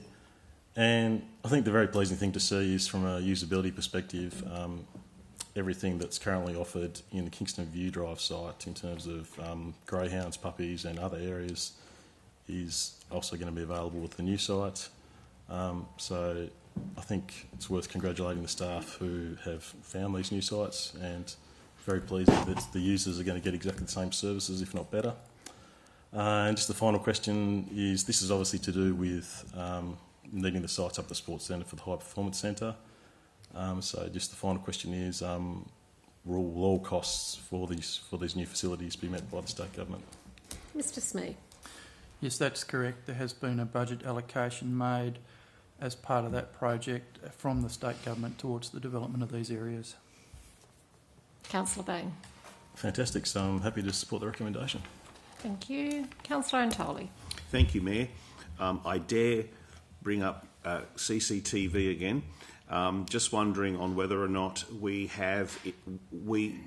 foresee to have some antisocial dog issues at these sites with the increased size of them, and I would assume use, on whether or not that is something that we consider or should be considering.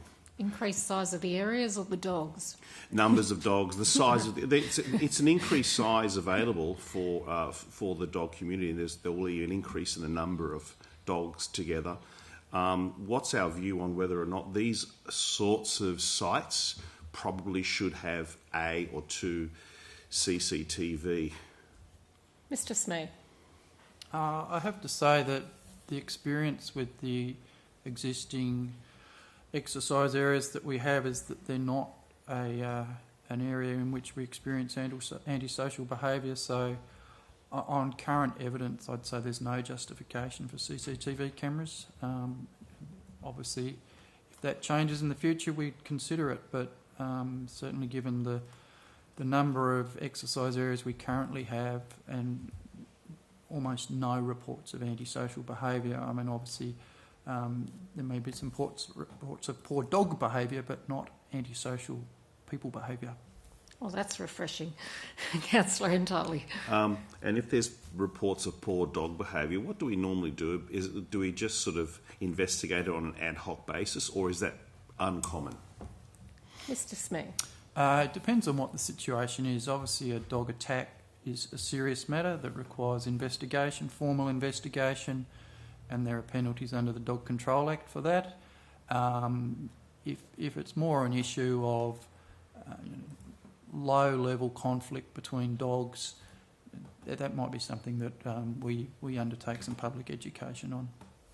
Councillor Antoli. Thank you. Yeah, I also noticed that there was feedback in the engagement document about some concerns, I don't know why, or warranted on increase in theft or, I can't remember the exact wording from the engagement policy, but there were concerns about people being concerned that all of these people are now coming to my area, they're going to now come and break into my home or something like that. But I didn't know what that was based on, some sort of past experience or just the usual fear and paranoia that we all have sometimes. I'd suggest if more people are around, your house is probably safer. We can only speculate what that comment was in relation to. My view is this is a huge win. It's obviously very popular. We're talking about 60-70% support rate, and I'm all for it. Obviously, I'm biased. I'm a dog person, but it's a good win for the community, and the results in the engagement prove it. So thank you for the officers for their work and thinking it through. Thank you, Councillor Antoli. Further conversations? Councillor Cordova. Thank you, Mayor. Briefly, I will reiterate a little bit of what Councillor Antoli said, that majority popular support for these initiatives, and it's a sign of good engagement. The result itself, it's immaterial, but what's a sign of good engagement is the level of response. 145 responses, that means people heard about it and they got involved, which is really important. As has been raised, this is, I see it as not just a like for like, but there's clear, I think, improvements in the existing situation with the new amenity that's going in. I just wanted to draw everybody's attention to what the responses were in relation to what are the most important features you'd like to see included in the new exercise area at Maddox Road, and that was things like secure fencing, which we'd expected, but also water taps and bowls and waste bins and dog bag dispensers.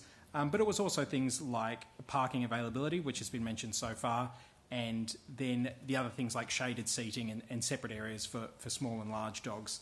I think it's an opportunity whenever we get something new, it's an opportunity to improve on what we already had and to reflect on what the community said about it. So I actually think that in a way, were it not for the AFL High Performance Centre, things would have gone on and the status quo would have continued for some time. This is actually an opportunity to interdict and to have new facilities which I would hope have better amenity, better furniture, better options, hopefully better lighting, better parking, things like that. So it's an opportunity for a refresh and a restart, and I think that's a good thing. So once again, thank you to the staff and to every one of those 145 people who had their say, and I look forward to the next steps. Thanks. Thank you. Further contributions?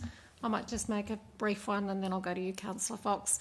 I just wanted to reiterate that I know that when we secured the AFL High Performance Centre, we were concerned that there were going to be a number of community facilities that were going to be impacted, and so as a council we all said that the condition of the state government being able to have the centre there at the Twin Ovals would be that all of the facilities that needed to be moved would be relocated, and that we would find something that was at least as good as what was already there. And I know the staff did work very hard and look at quite a few number of different sites around the Kingston area to replace the facility up at the Twin Ovals, because we know that people really enjoy it. If you look at the figures of the numbers who go there on a daily basis, it is enjoyed by a lot of people. It's a social thing, not only for the dogs but for the people as well, to meet one another. Interestingly enough, I'm led to believe that we have one of the highest numbers of off-lead dog areas in around at least southern Tasmania, because we have 14 off-lead areas at the moment. So they will now become 15, because we're losing one and putting on 2, and then we have the 2 dog obedience training areas, one at Lower Longley and one that will now be at Drew Point. So I think that's says something about our commitment to ensuring that people who love their dogs have different places that they can go and let them run around and do what dogs love to do. So thank you to the staff who have found this solution, and look forward to seeing this progressed. Councillor Fox. Yes, I agree with all your sentiments. I guess as a grandmother and a former dog owner, I'm just wondering whether the Maddox Road area maybe in future could provide toilets, because there are no toilets nearby to that area. There are plenty of toilets at Drew Point. There were plenty up near the sports centre, but this location here doesn't provide for, as far as I can tell, for toilets. I'm just wondering if that's been considered. Mr. Smee. It's not included within the current proposal. The like-for-like replacement, there are no toilets at the current facility, and we certainly couldn't push the friendship to argue that toilets would be part of the package for this one. I guess we would let things settle in before we consider whether there's a need for a toilet facility there in the future. But given these days you can have a modular unit that's relatively cheap, it's certainly something that can be considered in the future. Thank you. Further discussion? If not, Councillor Bain, did you want to sum up? Thank you, Mayor. Just briefly, I also wanted to thank the Kingborough Dog Walkers Association and the Southern Obedience Club who helped us arrive at these 2 locations, and I'm sure also promoted the consultation survey feedback. So it's great when our associations work with us to arrive at results like this. So thank you very much. Thank you. I'll put the recommendation now, moved by Councillor Bain and seconded by Councillor Fox. All those in favour? Aye. Against? Motion is carried unanimously. The CEO is going to leave us now because he has a conflict of interest as we move into item 15.2, CEO Performance Review Policy, with a recommendation on page 121, and I'm looking for a mover and a seconder, please. Got a mover in the Deputy Mayor and a seconder in Councillor Cordover. Deputy Mayor. Thank you. It is a requirement that we have a performance review policy. We didn't previously have one, so we did engage a consultant. It's a good review. I think it reads well. I can't see any problems with it. I look forward to hearing what others have to say. Okay, comments. Councillor Cordover. Thank you. Yes, I think that so the history of this, as I understand it, maybe I'll frame this as a question, is that we actually embarked on, this is before my time, so I've been on the council now nearly 6 years, I guess, and it was not long before I came on board that I believe it was Councillor Atkinson that recommended the formal review of the general manager, as it was then called. But the way in which we undertake it now, I think, is much more aligned with good governance practice. And I think the critical thing for the community to understand is that the role of the councillors is really to strategically direct the CEO or the general manager in what they do. And so in the discharge of their duties, we're, as councillors, unable to actually direct council staff what to do. It's the responsibility of the CEO whom we govern. So the CEO is the staff member that we have most impact on, and it's therefore the CEO's responsibility to direct the staff in the discharge of their duties. So it's an enormous responsibility, and it's a critically important a field that we make sure that we have repeatable, accessible and transparent mechanisms for saying when we think there has been either a satisfactory outcome or an unsatisfactory outcome from our CEO's performance. So that's why I think the more rigour that we apply to this, the better off we'll be, and that's why this is another step in the right direction of formalising the way that we review our CEO's performance. So for all of those reasons and more, I support the motion. Thank you, Councillor Cordova. Councillor Fox. I do support the motion, but I do have concerns about the fact that the performance review panel is chosen by the councillors, but I feel that they should actually report back to the full council. I appreciate the fact that the review would be done by a subcommittee, but at the end of the day, every council around the table should have a say in the outcome of that review and whether they have things to add or whether they're happy with it or not happy with it. The way this seems to be written is that the onus relies on the subcommittee rather than all council.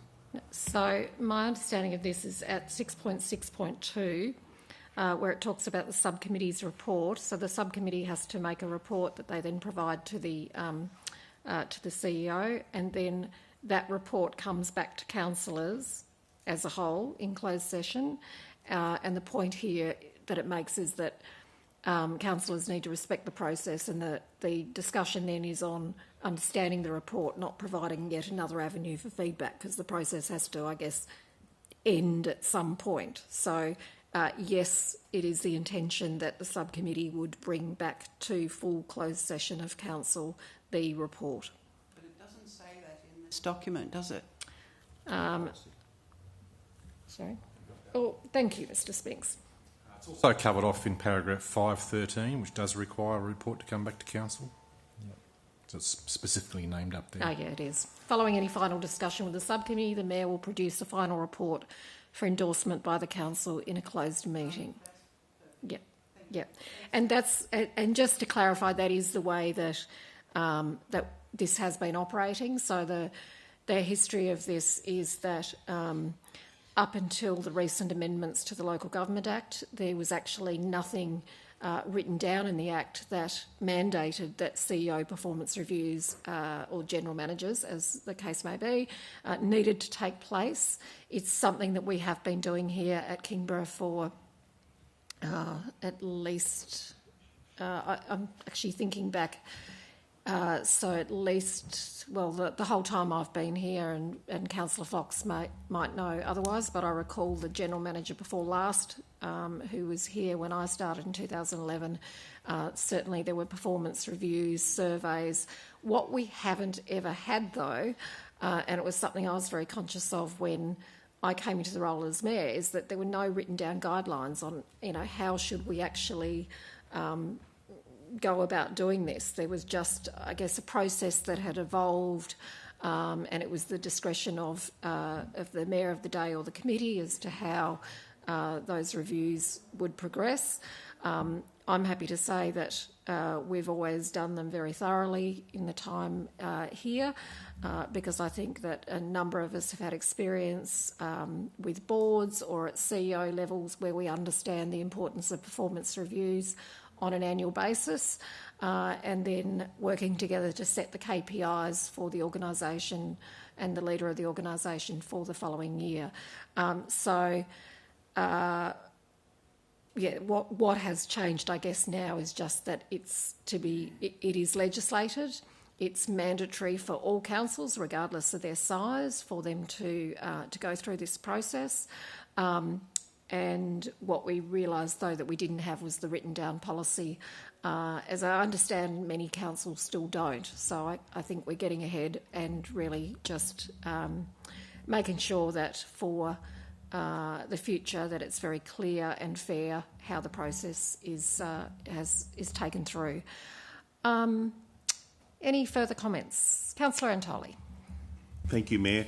I've had the privilege of being on the review committee this particular season, and I do agree with what you said that it has been, in my view, handled well. I've been a CEO a few times, and I have suffered under 360-degree reviews, and I've been blessed by them. They can be a bruising process to go through, especially when the questions are all over the shop and there doesn't seem to be a consistency, so you get an onslaught of things to improve on that no one ever asked you to even be in charge of. So I think you've done with your team a good job of narrowing that down for our CEO, because the last thing he needs, in our case he needs, is a schmozzle of a 360 review. So and we're in the process of that, and to back up what you said, a final report will come to council soon in closed session on that matter. I think we are doing a good job, and I do believe the process that we are following is fit for purpose and excellent. I don't think, with my AICD training and others, I don't think we would get anything but an A or an A+ if we were audited. So I do commend the policy. I do have a question for consideration. There's no mention around anonymity of responses except when, if ever, we go to the community for feedback. And we've rightly so said feedback from the community can't be anonymous because of the legal implications. But what's the policy, or what should we have in there in terms of whether it is an anonymous process for staff and councillors or not? Should that be silent? Should we be silent on that, or should we speak to it somehow? I think we should probably, thank you for pointing that out. My view would be that we should incorporate that, because certainly one of the questions that I had when I sent out the 19 surveys to councillors and staff, a few people came back to me and said, is this anonymous? And as you'll be aware from the way that we worked, I was the only one who saw the full surveys. I then collated those for the subcommittee to understand the content of it and the scoring and the comments and so on. So, Mr. Spinks, I don't want to put you on the spot, but is there somewhere that we could work that into the document that we've got in front of us now, please? Good question, Mayor. I'm just trying to find it where it refers to obtaining... Under guidelines, I think. Just bear with us while we have a look.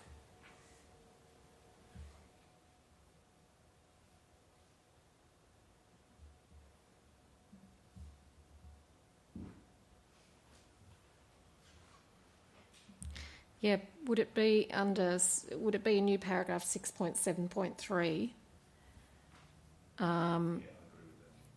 to say surveys of staff and councillors as part of gathering information for the review are to remain anonymous or kept confidential, something to that, kept confidential.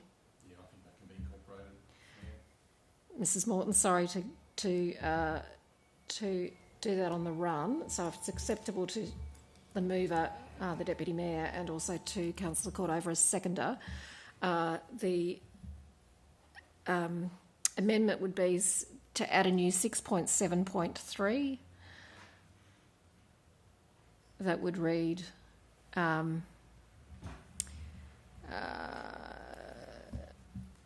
responses to surveys, responses to questionnaires, gathered as part of this process should be kept confidential.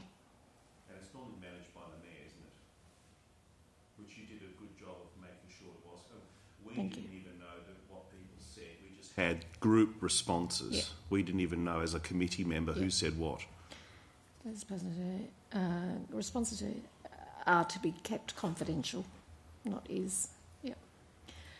Is that acceptable to mover and seconder? Thank you. Okay, we'll incorporate that into the amendment. Councillor Fox. Does that mean confidential to council, or to the committee, or to the Mayor? CEO, I think.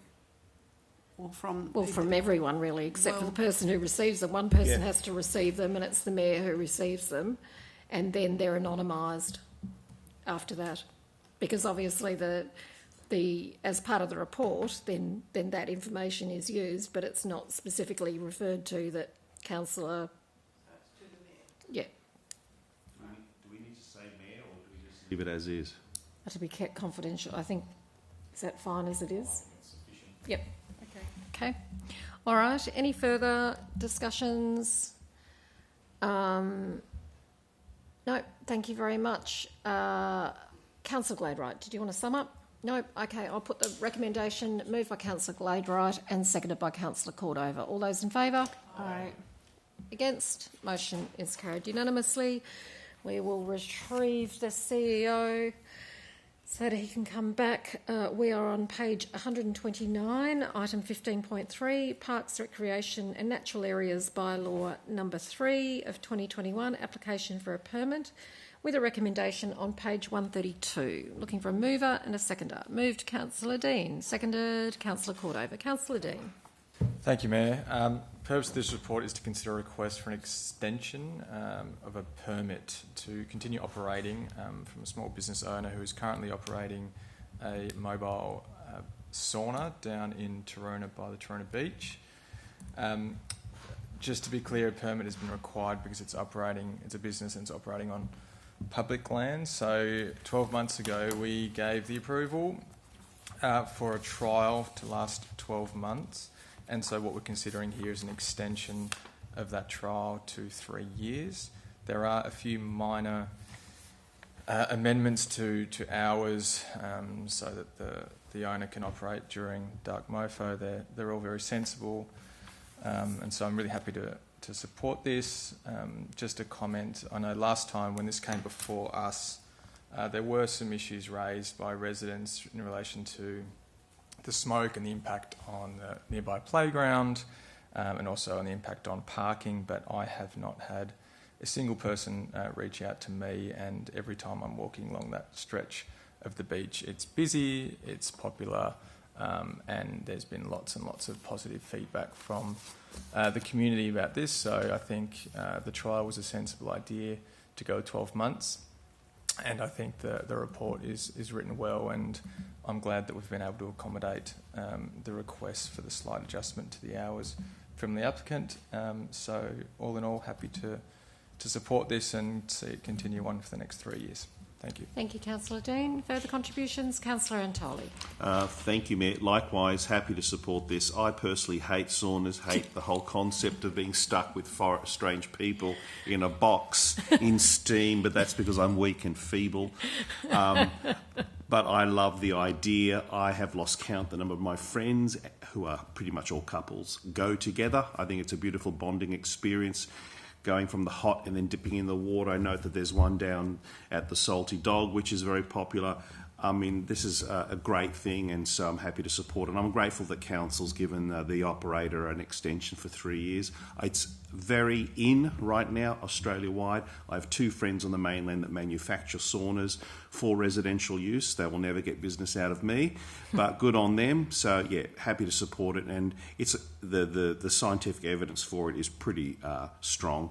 So, but I won't be taking it up myself personally, sorry. Thank you. Any further discussion?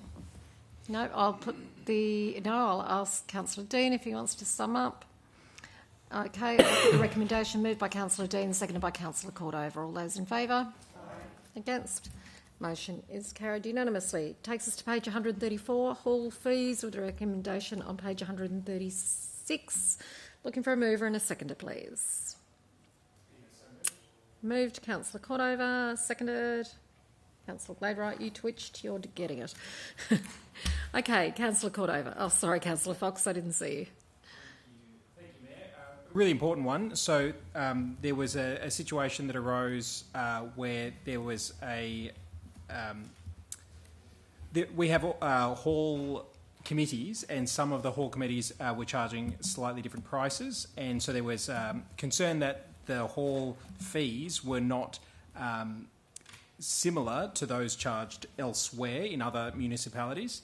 And so as a result, there's a review that's been conducted, and the council notes the review of the hall hire fees and advises hall management committees that it considers the current structure to be fair and equitable.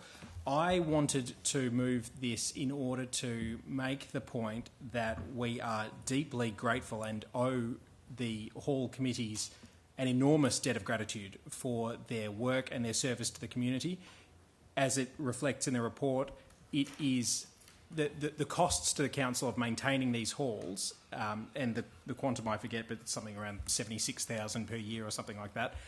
Those costs would be similar whether it was the council managing the bookings and organising those things, or whether it was the volunteer hall committees. But what's critically important is that the hall committees provide a sense of identity and community and service to each other that really deepens the connection that residents have to their area. So I can't emphasise enough how grateful I am to those committees who are giving us a sense of having that village feel even after... I mean, my local hall is the Sandfly Hall. For 100 years, that hall has been servicing the community, and it's largely thanks to volunteers across the municipality that we have those services available. But of course, there's an enormous amount of money and renovations and work that council officers have to do in order to undertake the necessary renovations and upgrades and maintenance of those facilities. So we need to make sure that some of that cost is recovered, and that's why we set the fees accordingly. And so the results of the report speak for themselves, but I did want to take the opportunity to recognise the enormous amount of work that volunteers do, but also take into account the costs that are associated with that the council has to bear. And therefore, it is important that, as a matter of principle, those who are getting the most benefit out of those community halls do need to contribute, and particularly when there's a commercial underpinning for a particular activity at a community hall, there should be some contribution commensurate with that benefit that commercial activities are getting from the use of those halls.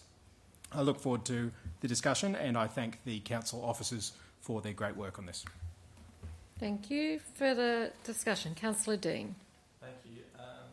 Just a couple of questions from me. Just going off the high fee comparisons, I haven't gone beyond what's been provided to us, but I note that when you look at our neighbouring councils, they have gone for various categories based on size and type of hall. We've just gone for one. Can I just clarify that have we just gone for one blanket fee, regardless if it's Taruna or Woodbridge or Sandfly? Correct.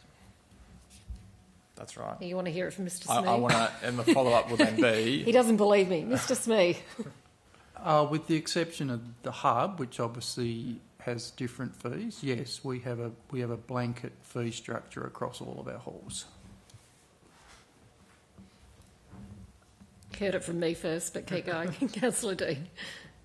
My follow-up was just then, could I just have an explanation as to,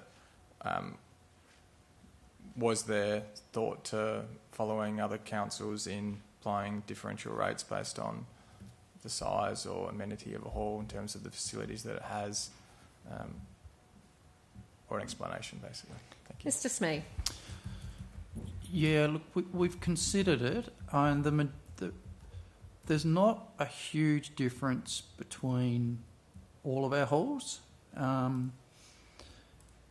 Not enough to warrant a differential fee structure, and generally speaking, the costs of providing each are very similar. So if you take Huon Valley, for example, there's some really big halls and there's some really small ones, but we don't have that level of difference in size and quality. We have halls that are more used than others, but generally speaking, when you pay your higher fee, you're getting a similar product across the municipal area. Councillor Dean. Thank you. Just another question. Was there any consideration to following other councils in terms of kind of going away with volunteer-managed halls, noting Councillor Cordova's point and in the report that we obviously value our management committees and the volunteers that support them? The bit in the report that got me thinking was the argument that a committee doesn't necessarily save any money, but when I think in practical terms of trying to hire my local hall, we don't have to pay for a fob system. I go pick up the key from, well, first I ring up the bowls club, they take my call, then I go pick up the key from someone's house who has to be home. I would have thought that those might be reasons to argue that committees do essentially save us, not necessarily straight up fees, but also staff time for managing them. So how did we navigate that, or how did we communicate this to our hall committees to say, well, look, we value you, but you don't really save us any money, and we're just going to keep it as it is, and you now have to pay all the same or charge the same to your users. So how did that go down in terms of a selling piece or a communication piece with our committees? Mr. Smee. I'd certainly echo the sentiments around valuing our hall management committees. I think their true value is in the activation of the halls.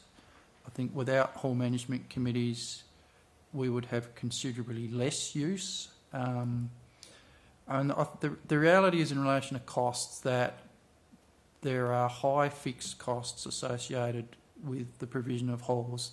And yes, the committees would save a small amount of money through things like bookings, although these days with the ability to have online bookings and remote access, that requirement to go and pick up a key is now gone. So, I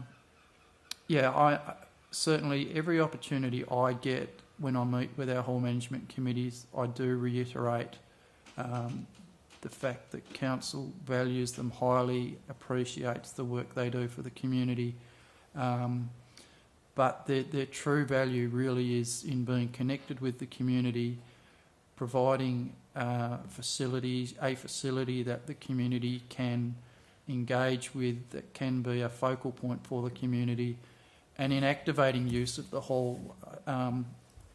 No one does it better than the people that know their community the best. So certainly that's been the message that I've been keen to convey to the committees, that they are valued and they do have that provision to apply to council for a variation on fees if they have a really important community activity or program that warrants a deviation from our fees. That provision is there.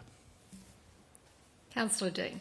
Thank you. I was just going to stress that, or ask about that last clause, to be able to provide the provision, just to point that out, but also just to, I guess, appreciate from what I'm hearing that there isn't any intention from us as a council to go down the path of other councils to absorb the management of our halls on a blanket basis. So thank you very much for your answers. Thank you, Mayor. Further questions? Councillor Fox. I'm just wondering whether there is a policy on the frequency of hiring or booking by individual groups, or whether there's a policy might exist that allows for sharing of the halls and not having a group dominating a hall. I know that there was a concern in Blackmans Bay at one stage where a church group had taken over the hall and there were hardly any bookings left for anybody else, or a play group, for example, taken over the hall and the bookings were made in advance, and whether there is a written policy about trying to make it equitable for everybody to be able to hire a hall. That's one question. I've got another one. Mr. Smee.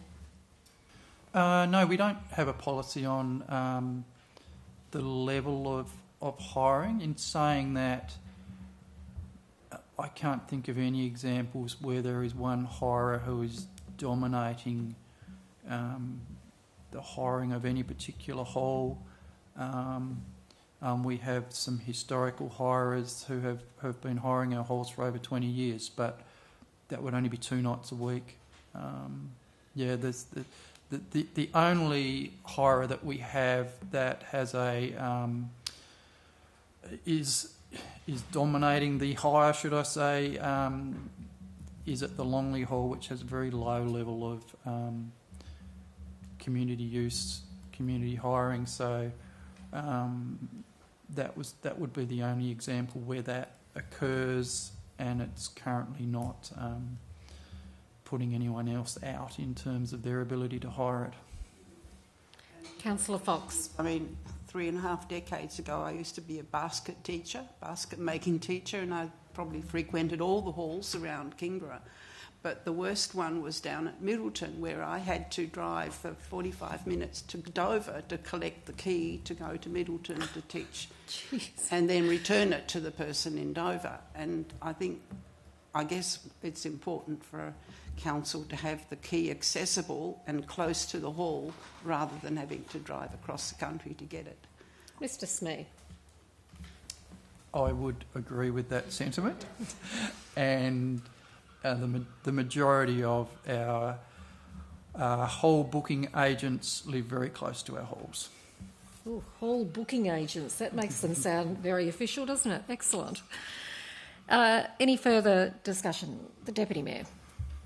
I've been making a lot of bookings recently for halls in the Huon Valley, and they've got a really great website that they use for their hall bookings called Space2, and I think it's something that should... I can see you nodding. Yeah, you're aware of that one? Mr. Smee. I'm aware that we could provide a better service to our community in terms of online bookings and in particular in relation to our halls, yes. Yeah, well, I can highly recommend Deputy Mayor. Space2. It's got a really good interface. It's really intuitive, easy to use. It was really easy to pick up the instructions on how to download the app to get in and all those sorts of things. So highly recommend.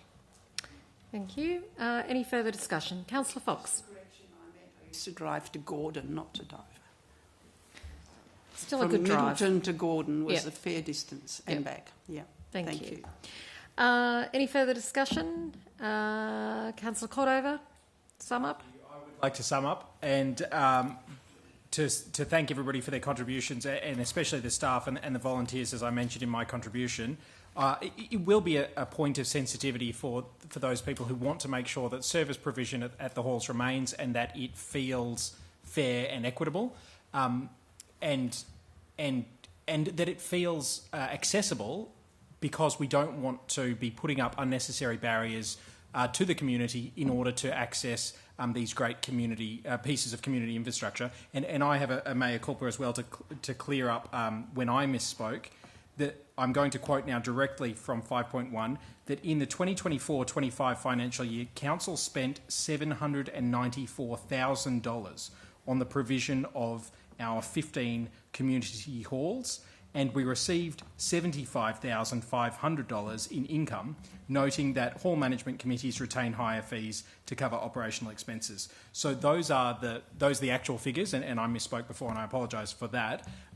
It gives us a sense of the financial cost of upkeep, maintaining these buildings and making sure that they have an extended life that goes, you know, as I mentioned, Sandfly Hall has been around for 100 years, and I hope to see it around for 100 more, well, indefinitely, really. And these are important community assets that people care deeply about, and whatever we can do to make sure that we manage these in a sustainable way for the benefit of future generations, we must do. And that therefore means that the contributions are necessary. So I was pleased to see that our hall hire fees are commensurate and the current structure is fair and equitable. So I commend the motion. Thank you. Thank you very much. I'll put the recommendation moved by Councillor Cordova and seconded by the Deputy Mayor. All those in favour? Against? The motion is carried unanimously. Takes us to item 15.5, appendices. Looking for a mover and a seconder, please. I've got a mover in Councillor Bain and a seconder in the Deputy Mayor. Just a correction to one of the appendices, the calendar. It does have the Access Committee as meeting on the second Wednesday of February. It's actually the third Wednesday of February. Just a small change there. But any other questions? Councillor Bain. Thank you, Mayor. Just noticed that we had a recent visit from Minister Kerry Vincent. Just wondering if there's any exciting news to come from that visit.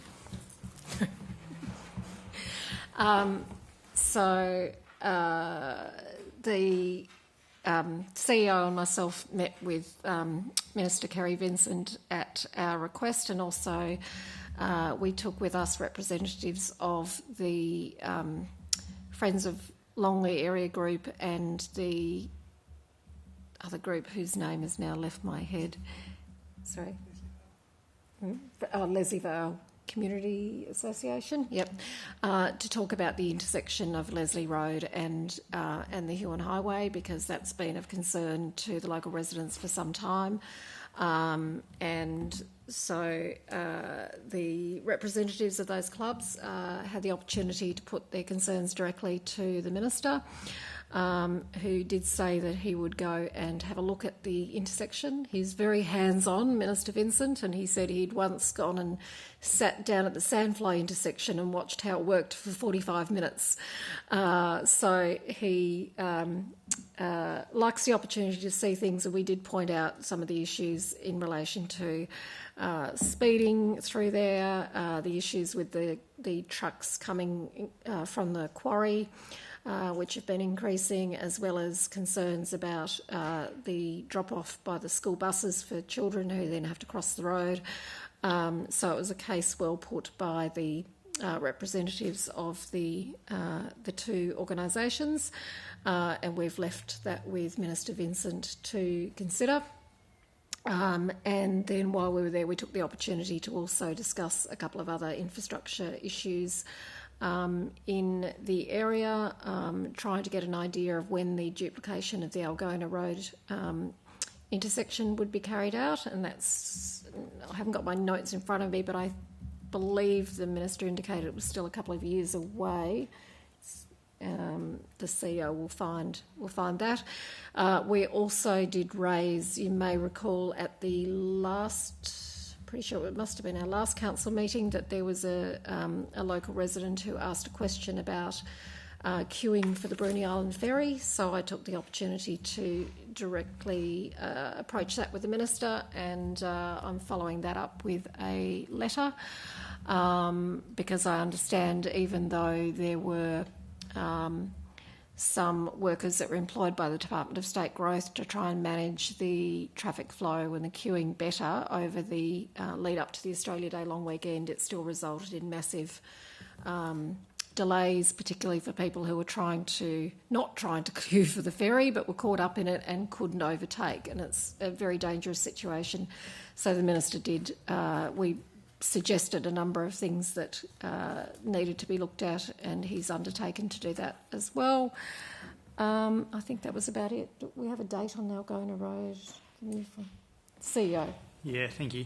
So the Algona Road duplication is still going through EPBC approval, so that's an environmental analysis done at the federal level to make sure that there's not untoward environmental damage as a result of it.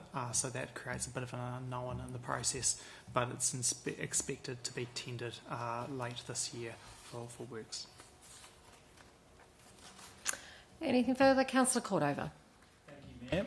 My question relates to the 10th of December meeting, the CEO's activities report, with the meeting with the Launceston City Council CEO, Mr Sam Johnson. And my question is relating to the Launceston City Council proposal for a 4-day work week for full-time employees.